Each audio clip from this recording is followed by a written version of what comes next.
Bismillahirrahmanirrahim.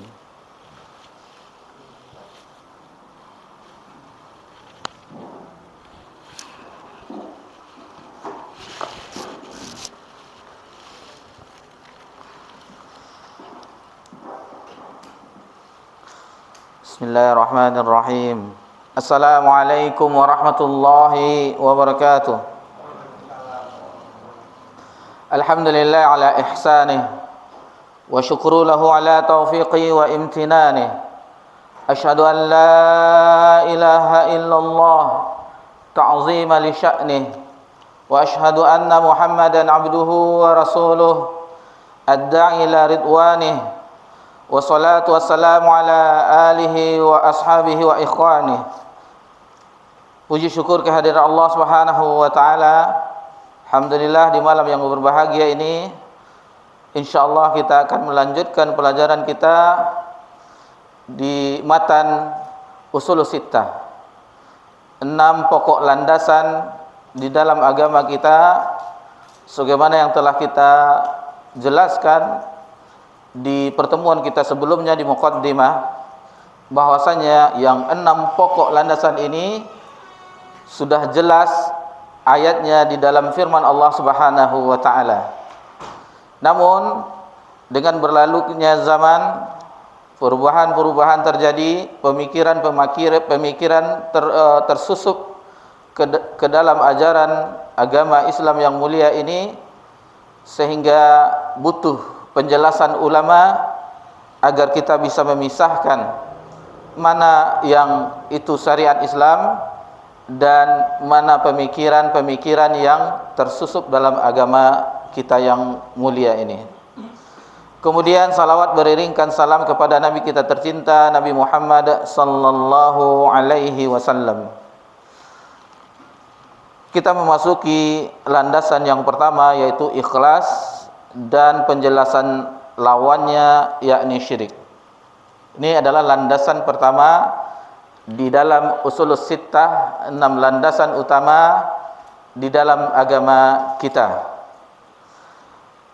Berkata muallif, penulis rahimallahu taala, berkata, al-aslul awwal, landasan yang pertama, usul yang pertama, ikhlasuddin lillahi ta'ala wahdahu la syarikalah, yaitu seseorang yang ikhlas di dalam agama Allah Subhanahu wa taala dan tidak berbuat syirik dengan sesuatu pun.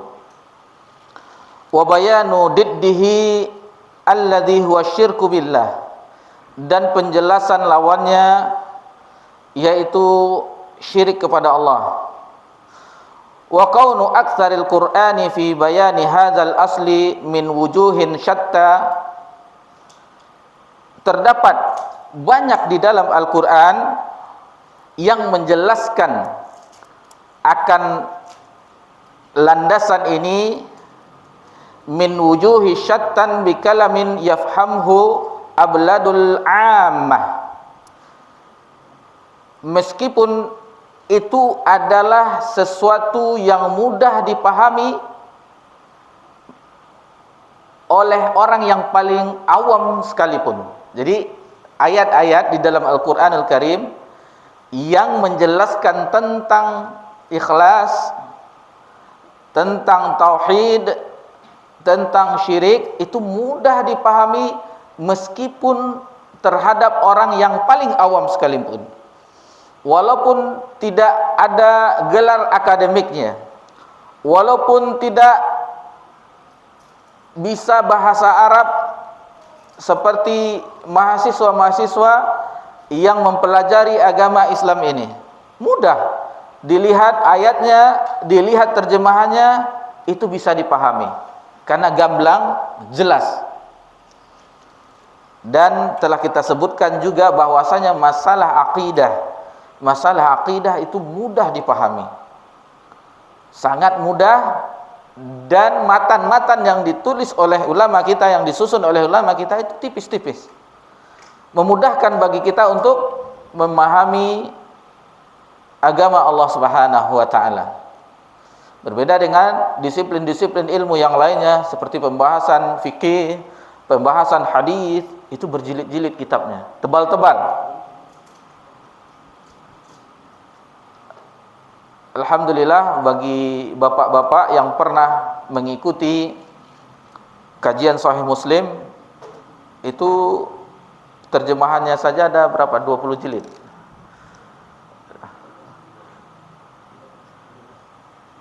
12 itu terjemahannya. Nah, itu minhaj syarah Sahih Muslim itu 12 jilid. Baru satu pembahasan. Sementara kalau kita mempelajari akidah itu tipis-tipis agar mudah dipahami. Belum lagi belajar yang lainnya. Belajar misalnya fikih, pendapat ulama ini, pendapat ulama itu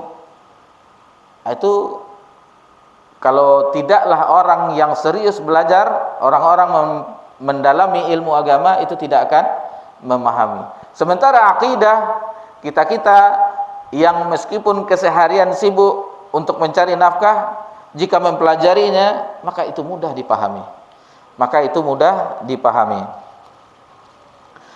Kemudian muallif melanjutkan, tsumma lamma sara ala aktsaril ammati ma sara azhara lahumus syaitanul ikhlasu fi suratin tanqusis salihin wa taqsiri fi huquqihim. Kemudian dengan berlalunya zaman, berlalunya masa, banyak di antara umat yang mereka diselewengkan. Jadi mereka diselewengkan, dibujuk rayu oleh syaitan yang menampakkan bahwanya keikhlasan itu merupakan penghinaan terhadap orang-orang soleh dan perendahan terhadap hak-hak mereka. Itu akhirnya diselewengkan oleh syaitan. Keikhlasan yang tadi yang mudah dipahami oleh orang awam sekalipun. Wa azhara lahumus syirka billahi fi surati mahabbatis salihina wa atba'ihim. Kemudian menampakkan bagi mereka kesyirikan terhadap Allah itu dalam bentuk kecintaan kepada orang soleh dan mengikut mereka. Jadi itulah akhirnya yang dikatakan keikhlasan tadi. Yang awalnya ikhlas itu jelas, akhirnya diselewengkan oleh syaitan sehingga terjadilah perendahan, penghinaan terhadap orang-orang saleh. Mari kita bersama-sama mencoba untuk menjelaskannya. Pertama tentang ikhlas. Mungkin kita pernah mengetahui apa itu ikhlas. Yang jelas bahwasanya ikhlas itu adalah dari segi makna-maknanya seluruhnya, bahwasanya ikhlas adalah melakukan segala bentuk ibadah yang tujuannya hanya Allah Subhanahu wa taala semata dan mengharapkan surga Allah Subhanahu wa taala. Darul Karimah, yaitu tempat kembali yang mulia, negeri yang mulia, yaitu surga Allah Subhanahu wa taala. Dari sini kita memahami bahwasanya sementara ada orang-orang dari sufi mengatakan cukup cinta Allah Subhanahu wa taala walaupun Allah tidak memasukkannya ke surga. Dan dia kuat dengan cintanya kepada Allah, kuat dengan siksa neraka. Ini bertolak belakang dengan pemikiran yang lurus. Allah redha terhadap hambanya, otomatis Allah memberikan keredoannya, yaitu surga Allah Subhanahu wa taala. Adapun neraka Allah Subhanahu wa taala sebagai tempat yang kembali yang buruk, maka diberikan kepada orang-orang yang melanggar aturan-aturan Allah Subhanahu wa taala. Kemudian ayat-ayat yang menjelaskan tentang ini itu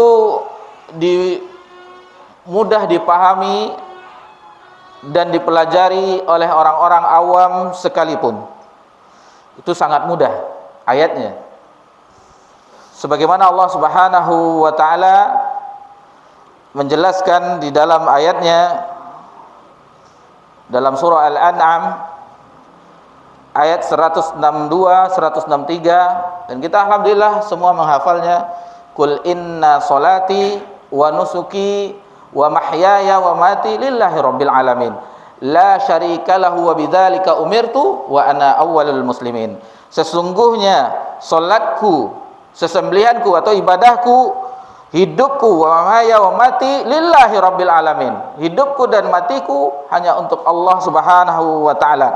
La syarikalah, tidak ada sekutu bagi Allah Subhanahu wa taala. Wa bidzalika umirtu wa ana awwalul muslimin. Dan seperti itulah aku diperintahkan dan aku adalah termasuk dari orang awal-awal yang beragama Islam, maksudnya menyerahkan diri kepada Allah Subhanahu wa taala. Kemudian di dalam surat yang lain, di dalam surah Az-Zumar ayat 54, wa anibu ila rabbikum wa aslimulah, kembalilah kepada Allah, bertobatlah kepada Allah dan berserah dirilah kepadanya. Itu mudah dipahami ayat-ayat yang dijelaskan tentang ikhlas, tentang tauhid, dan tentang larangan syirik. Kemudian di ayat yang lain, yaitu dalam surah Al-Baqarah ayat 163, wa ilahukum ilahu wahid. Dan ilahmu, sesembahanmu adalah sesembahan yang satu. La ilaha illa huwar rahmanur rahim. Tidak ada ilah selain dia dan dia adalah Maha Pengasih lagi Maha Penyayang. Dan firman Allah Subhanahu wa taala di dalam surah Al-Hajj ayat 34, fa ilahukum ilahu wahidun falahu aslimu. Maka ilahmu adalah ilah yang satu dan kepadanya lah engkau menyerahkan diri. Jadi ini memang banyak ayat-ayat seperti ini, atau di dalam surah Al-Bayyinah, wa ma umiru illa liya'budullaha mukhlishina lahuddin. Tidaklah aku diperintahkan kecuali untuk mengikhlaskan agama kepada Allah Subhanahu wa taala. Sesuai dengan apa yang dijelaskan oleh muallif, bahwasanya ayat-ayat yang menjelaskan tentang keikhlasan itu mudah dan sering kita dengar di telinga kita. Mudah dipahami. Alhamdulillah, itu nikmat dari Allah Subhanahu wa taala, sesuatu pelajaran yang paling penting di dalam agama kita tentang akidah, tentang tauhid, tentang keyakinan, tentang keimanan, itu mudah tanpa membutuhkan penafsiran yang kuat dari para ulama kita. Berbeda dengan hukum-hukum yang lain seperti at-talaqu marratain, talak itu dua kali. Talak yang apa dua kali? Perceraian apa yang dua kali? Nah, itu butuh penjelasan fikih, penjelasan ulama tafsir. Yang talak dua kali yang boleh rujuk, dan yang terakhir adalah talak yang tidak boleh rujuk, kecuali dia setelah perempuan itu menikah dengan yang lain dan bercampur, baru bisa rujuk kembali. Itu butuh pemahaman, penjelasan ulama tentang ayat-ayat seperti itu. Bapak-bapak, ibu-ibu yang semoga diberkahi dan dirahmati oleh Allah Subhanahu wa taala, itu di antara ayat-ayat yang bisa kita bawakan sebagaimana dibawakan oleh Syekh Muhammad bin Shalih Al-Utsaimin dalam mensyarah Al-Ushul Sittah ini. Sebagaimana dijelaskan oleh muallif, bahwasanya muallif menyebutkan di dalam matan ini bahwasanya min wujuhi syatta bi kalamin yafhamuhu abladu ammah. Ayat-ayat yang menjelaskan ini sangatlah mudah dipahami meskipun terhadap orang yang paling awam sekalipun. Ma'asyiral muslimin wal muslimat rahimanikumullah.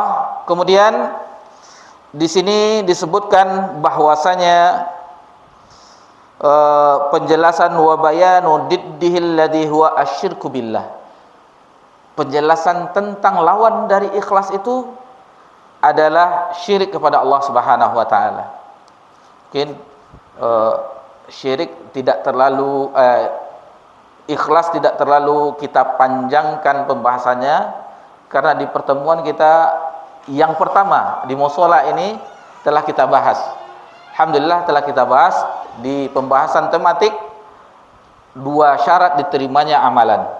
Yang pertama ikhlas, yang kedua ittiba, mengikuti Nabi sallallahu alaihi wasallam. Itu telah kita bahas, itu makanya kita tidak memperlama pembahasan tentang ikhlas ini. Dan ini sudah jelas. Sebagian kita alhamdulillah kami yakin memahaminya. Adapun tentang syirik, penjelasannya pertama tentang definisi syirik. Definisi syirik yaitu beribadah ma'allah wa ghairullah, atau dibalik ghairullah au ma'allah. Seseorang yang beribadah kepada selain Allah juga bersama Allah. Perhatikan di sini. Di sini yang orang terkeliru memahami bahwasanya syirik itu yang orang memahami bahwa dia menyembah selain Allah Subhanahu wa taala semata. Sementara syirik adalah persekutuan, penggabungan, seperti pabrik syirkah. Perserikatan itu bergabung. Adapun selain Allah itu kita semua memahaminya. Adapun beribadah ma'a Allah, bersama Allah, dia mengibadahi Allah Subhanahu wa taala, lalu dicari yang lain yang akhirnya sebanding dengan Allah Subhanahu wa taala. Dari sini pahamlah bagi kita, jelaslah bagi kita, terbukalah pintu pemahaman bagi kita bahwa orang yang bersyahadat, orang yang mengucapkan 2 kalimat syahadat tidak tertutup kemungkinan terperosok kepada kesyirikan. Nah, ini harus kita dudukkan, karena apalagi kalau di anak-anak zaman Z, generasi Z itu mendefinisikan syirik itu dengan iri, dengki. Syirik aja loh, itu dengki. Syirik saja maksudnya iri saja, dengki saja, hasad saja. Sementara syirik yang dimaksud dalam agama kita adalah beribadah kepada selain Allah, ghairullah, wa au ma'allah, atau dengan bersama Allah Subhanahu wa taala. Dia mengibadahi Allah Subhanahu wa taala juga, tetapi ada yang lainnya. Ada sesuatu makhluk yang diangkat sebagaimana harapnya kepada Allah, juga harap kepada makhluk tersebut. Juga meminta kepada Allah, juga meminta kepada makhluk tersebut. Yang seharusnya yang hanya memberikan manfaat dan mudarat hanya Allah semata, lalu ada yang lain selain Allah Subhanahu wa taala yang bisa memberikan manfaat dan menolak mudarat. Ini dia. Di sini banyak terperosok umat kaum muslimin di dalam pintu ini. Kalau beribadah kepada selain Allah itu semuanya jelas, terang, jelas. Akan tetapi beribadah kepada Allah juga selain Allah, juga bersama Allah, yang lainnya ikut. Itu yang harus kita pisahkan, yang harus kita senantiasa mempelajarinya. Alhamdulillah pelajaran kita di kitab Tauhid telah kita selesaikan bersama-sama di simpang 3, itu bab 16. Itu menjelaskan bab demi bab tentang kesyirikan, termasuk syirik minta tolong kepada selain Allah, termasuk syirik yang orang-orang yang beristighosah kepada selain Allah, termasuk syirik dijelaskan satu persatu per bab-bab, yang bagian-bagian dari ibadah itu apabila diselewengkan kepada selain Allah maka itu termasuk kesyirikan. Baik. Para ulama kita membagi syirik menjadi 2. Yang pertama syirkun akbar, yaitu syirik besar. Syirik besar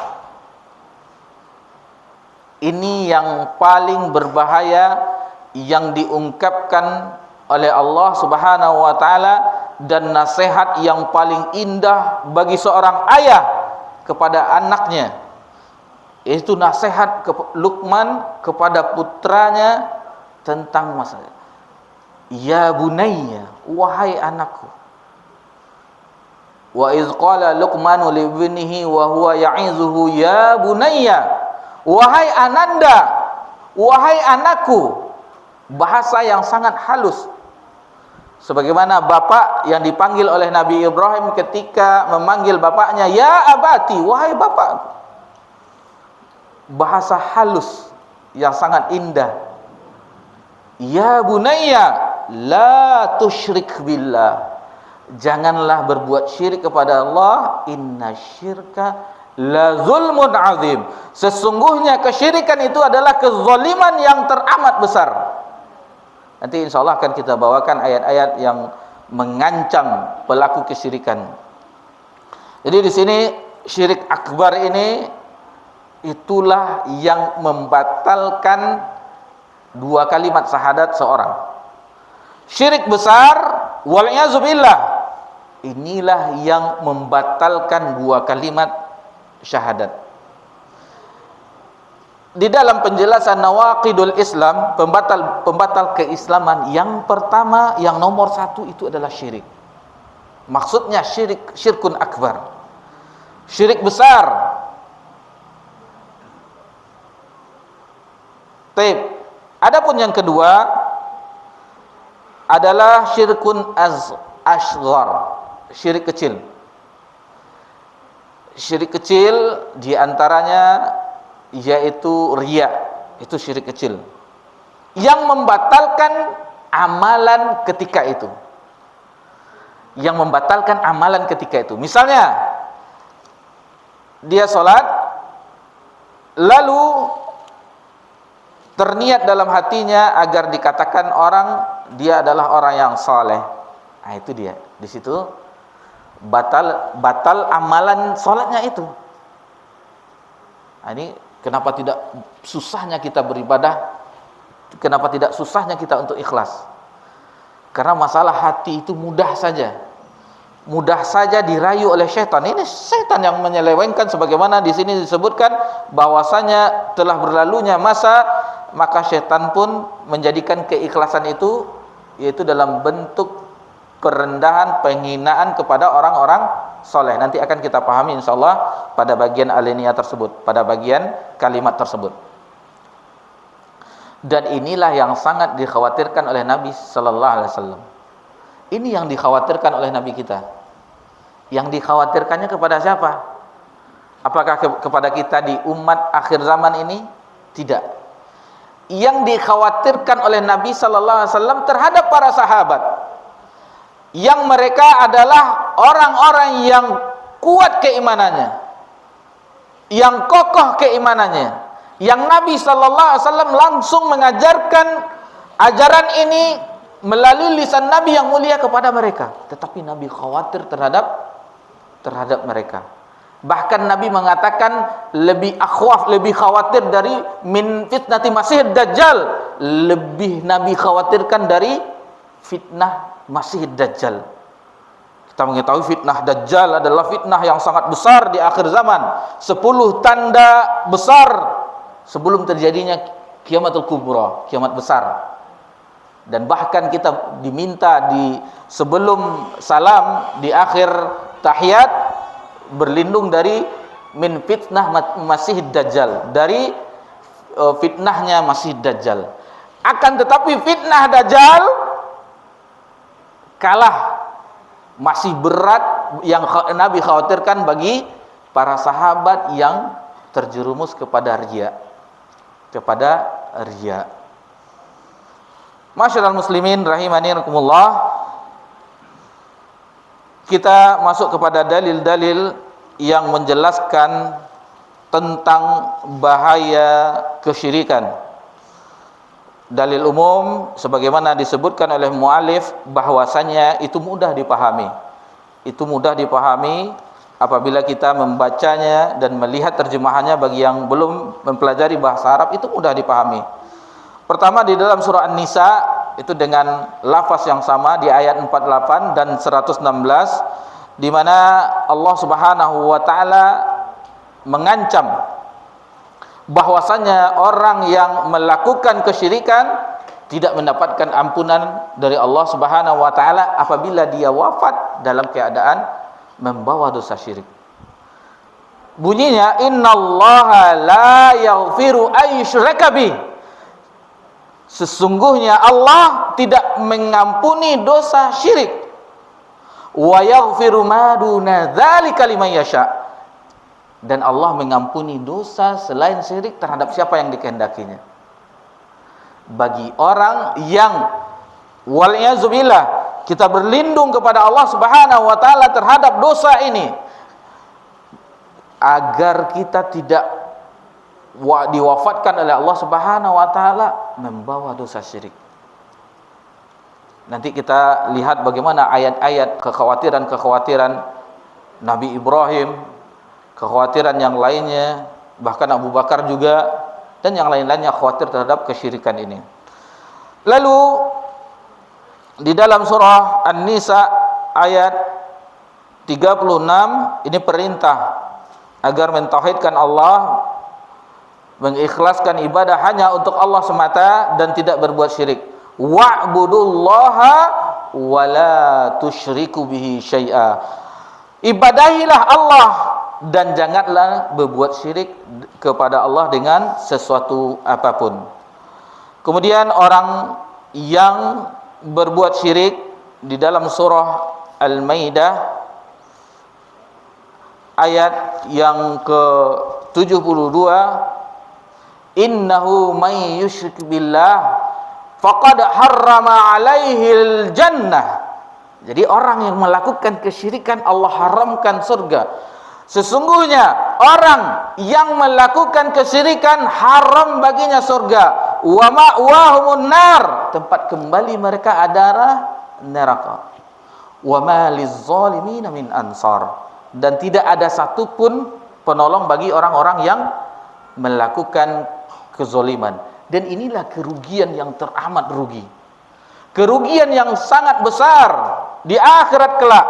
Sebagaimana Allah Subhanahu wa taala menyebutkan dalam surah Az-Zumar, qul innal khasirin alladzina khasiru anfusahum wa ahlihim.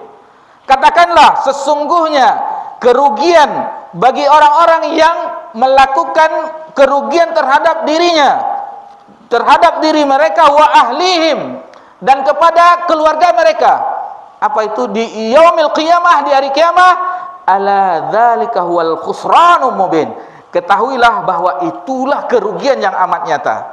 Ini diperintahkan selain jangan kita melakukan kerugian terhadap diri sendiri, juga wa ahlihim, terhadap keluarga kita. Itu kan kita katakan tadi nasihat yang sangat indah seorang bapak kepada anaknya, kepada putranya, yaitu nasihat Luqman kepada putranya. Ya bunayya, wahai ananda, wahai anakku tercinta, la tusyrik billah, janganlah berbuat syirik kepada Allah Subhanahu wa taala. Wahai para bapak, pernahkah kita menasihati ini kepada putra-putri kita? Buah jantung kita, harapan kita, memperingatkan anak-anak yang membuat kita bahagia melihatnya, kita peringatkan dia jangan berbuat syirik. Nah, pernahkah kita dari lisan kita menasihati anak-anak kita? Mungkin nasihat kita, belajarlah yang baik, berprestasi, nanti menjadi orang yang berkedudukan, ada posisi, orang kantoran, pasti itu yang kita yang teringat akan kita. Tetapi tentang keselamatan di akhirat, wa khusranun mubin, dan itu adalah kerugian yang nyata, kata Allah Subhanahu wa taala dalam surah Az-Zumar ini. Wa man zuhzi'a 'anil nar wa udkhilal jannah faqad faz. Barang siapa yang dijauhkan dari neraka dan dimasukkan ke dalam surga, faqad faz, maka itulah keberuntungan. Itulah keberuntungan yang hakiki. Orang yang dijauhi dari neraka dan dimasukkan ke dalam surga, itulah keberuntungan yang seharusnya kita mengupayakannya, mengusahakannya, yang pikiran kita, benak kita memikirkan keselamatan itu. Selamatkah saya di akhirat? Anak saya, selamatkah dia di akhirat nanti? Begitu anak keturunan kita sampai seluruhnya. Masyarul muslimin rahimanilkumullah. Kemudian dakwah ini yang memperingatkan terhadap ikhlas, tauhid dan menjauhi kesyirikan adalah dakwah para nabi dan rasul. Para nabi dan rasul semuanya diutus kepada kaumnya adalah mendakwahkan ini. Dan dijelaskan oleh para ulama kita, seorang mubaligh, seorang dai, seorang yang berceramah sepanjang umurnya tetapi tidak pernah mendakwahkan tauhid, sesungguhnya dia belum pernah berdakwah, sedikit pun belum pernah berdakwah. Karena ini adalah yang paling asas. Itu sebagaimana firman Allah Subhanahu wa taala dalam surah An-Nahl ayat 36, "Wa laqad ba'atsna fi kulli ummatir rasula." Sungguh kami telah mengutus setiap rasul, setiap umat seorang rasul. Apa tugasnya? An ya'budullah, untuk menyembah Allah. Wajtanibut taghut, dan menjauhi segala sesembahan selain Allah Subhanahu wa taala. Itu tugas yang utama para nabi dan rasul. Dan itu siang malam didakwahkan oleh para nabi dan rasul. Masyarul muslimin rahimakumullah. Kemudian sebagaimana kita katakan tadi bahwasanya lain asyrakta la yahbatanna amaluk. Barang siapa wahai Muhammad lain asyrakta. Jadi ayat ini khitabnya walaupun turunnya kepada Nabi SAW, Nabi Muhammad SAW, jika seandainya engkau wahai Muhammad berbuat syirik, la yahbatanna amaluk, maka hapuslah amalanmu. Pangkat kerasulan Nabi copot apabila Nabi SAW. Tetapi dijelaskan oleh ulama tafsir, ini adalah bentuk pernyataan yang mustahil terjadi, tidak mungkin terjadi. Akan tetapi kenapa dikatakan itu pendalamannya? Bayangkan seorang rasul, seorang nabi berbuat syirik, hapuslah pangkat kerasulannya. Apalagi kita yang berdosa siang malam, yang ibadahnya tidak ikhlas, yang banyak lalainya, mengundur-undur kebaikan. Waliyahzubillah. Masyarul muslimin rahimanyakumullah. Itu beberapa ayat yang bisa kita jelaskan, karena detik-detik jam selalu bergerak. Dikhawatirkan yang dikumpulkan tadi tidak terbacakan, tidak dijelaskan. Kemudian kita memasuki pembahasan bahwasanya Nabi menutup pintu kesyirikan. Seluruh pintu-pintunya ditutup oleh Nabi sallallahu alaihi wasallam. Dan ini ada babnya di dalam kitab Tauhid, bahwasanya di dalam bab itu, di antara bab-bab kitab Tauhid yang terdiri dari 60 bab lebih kurang, itu salah satu babnya yaitu perlindungan Nabi, bukan perlindungan, tindakan Nabi terhadap melindungi tauhid dan menutup seluruh pintu kesyirikan. Seperti kejadian-kejadian ini akan kita bahas, bahwasanya kita bawakan beberapa contoh. Ada seseorang laki-laki di zaman Nabi SAW berkata kepada Nabi, Masya Allah wa syi'ta, atas kehendak Allah, wa di sini wa syi'ta, dan engkau ya Rasulullah. Apa ungkapan Nabi SAW menutup itu semua pintu-pintu kesyirikan? Kata Nabi, aja'altani lillahi nidda, apakah engkau menjadikan aku tandingan bagi Allah? Bal masya Allah wahdah, tapi katakanlah itu kehendak Allah saja. Nah, jadi itu saja diingatkan sahabat oleh Nabi bahwasanya itu tidak boleh. Jadi kalau ingin kita mengucapkan, cukup ucapkan masya Allah wahdah atau masya Allah thumma ant, thumma syi'ta, pakai thumma kemudian. Kalau wa itu seolah-olah sama digandengkan Allah dengan makhluknya. Tapi thumma kemudian itu tidak sama. Itu tidak sama. Adapun ungkapan ini kita beri contoh agar mudah memahami. Karena salah satu, alhamdulillah, kalau kita membaca tulisan Syekh Muhammad bin Shalih Al-Utsaimin, beliau senantiasa memberikan contoh-contoh. Salah satu kelebihan beliau dalam tulisannya menjelaskan adalah memberikan contoh, akan tetapi contoh yang kita bawakan bukan contoh dari syekh, tapi contoh kita yang realita yang kita jalani. Misal contoh, ini namanya contoh. Misal di masa Covid beberapa tahun yang lalu, 2020, 2021, semua ekonomi, semua usaha, semua apapun bentuknya itu kolap. Istilahnya banyak orang yang mati ekonominya, mati usahanya. Lalu ada seseorang yang pergi ke sahabatnya atau keluarganya mengeluhkan apa yang sedang dihadapinya dari usahanya. Maka diberilah pinjaman, otomatis yang seperti ini tidak ada unsur ribawinya. Karena yang meminjam dan meminjamkan sama-sama sudah mengaji. Jadi tidak ada akad saya kasih pinjam 50 nanti kembalinya 51 ya, tidak ada. Karena dari akad ini bahayanya. Terkadang orang sudah mengaji pun lebat jenggotnya, ingin mobil-mobil lama, Kijang Grand yang lama, kita ingin seperti mobil orang pula, enggak apa, kredit aja supaya mantap gitu.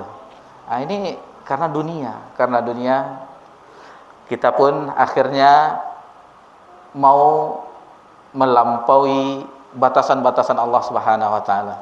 Lalu diberilah pinjaman, alhamdulillah, dengan modal tersebut, maka akhirnya alhamdulillah majulah usahanya dan dikembalikan pinjaman yang tersebut. Lalu dikatakan setelah dia berdialog dengan temannya, terucaplah, ini dah ngaji nih, terucap dari sana, kalau ndak siapa tu menolong ambu, ndak mungkin ambu model kono.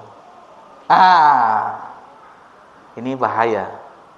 Kalau ndak siapa ko menolong ambu, ndak apa ko nolong ambu, ndak mungkin ambu model kono. Di mana Allah? Bukankah Allah yang telah menolongnya melalui perantaran bapak itu meminjam? Ini kita katakan seperti ini, banyak orang teman-teman kita yang sudah mengaji, yang lisannya terkadang masih keluar yang seperti kalimat tadi. Deh ange ele hari, ange hari disalahan. Allah yang mengatur. Dan di dalam kitab Tauhid itu dijelaskan bahwasanya tidak boleh mencela masa. Lah hujan lo hari, itu tidak boleh. Itu tidak boleh. Berarti kita tidak setuju dengan perbuatan Allah Subhanahu wa taala. Itu diantara contoh yang bisa kita pahami, karena masih banyak lagi seperti orang yang berobat. Alhamdulillah, dokter tuh hebatnya, spesialisnya aja di Amerika. Cegak penyakit embodenya. Dokter menyehatkan. Ada banyak. Kalau kita ada seperti itu banyak. Jadi ini pertama, kalau bagi orang yang belajar senantiasa mempelajari tauhid, pujilah Allah pertama. Alhamdulillah, saya berobat dengan dokter itu, penanganannya bagus, alhamdulillah sembuh. Indahnya perkataan seorang yang bertauhid, tidak melupakan Allah Subhanahu wa taala. Baik, Masyaallah muslimin rahimakumullah. Kemudian di antara banyak juga contoh-contoh yang dibawakan di sini, dan mungkin tidak semuanya kita bawakan, bahwasanya seseorang juga bersumpah, dilarang dalam agama kita bersumpah kepada selain Allah. Nabi SAW bersabda, "Man halafa bi ghairillah faqad kafar au asyrak." Barang siapa yang bersumpah kepada selain Allah, maka dia telah kufur atau telah berbuat syirik. Jadi masih banyak tentang bahkan Nabi sallallahu alaihi wasallam berdoa agar jangan dijadikan kuburnya tempat Id, agar Tidak ada orang berkunjung beribadah seperti itu. Sebagaimana orang-orang kita perhatikan, kebanyakan kaum muslimin menjadikan kubur orang-orang soleh tempat beribadah.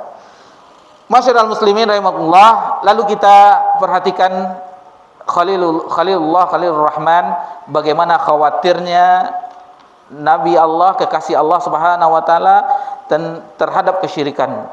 Ini di dalam surah Ibrahim ayat 35, setelah Nabi sallallahu alaihi wasallam Nabi Ibrahim berdoa, di antara doanya wa junubni wa baniya an na'budal asnam. Ya Allah, jauhkanlah aku dan anak keturunanku dari menyembah berhala. Kemudian yang khawatir lagi bahwasanya Umar bin Khattab juga khawatir terhadap, ini bukan kesyirikan tetapi nifaq, termasuk dosa besar juga, sebagaimana dijelaskan oleh Ibnu Abi Mulaikah. Lalu dia menyebutkan, "Raktu salasina min ashabi Rasulillah sallallahu alaihi wasallam."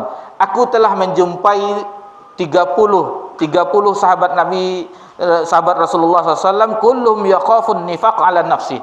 Semua mereka yang dijumpai itu khawatir terhadap nifaq yang ada pada jiwanya.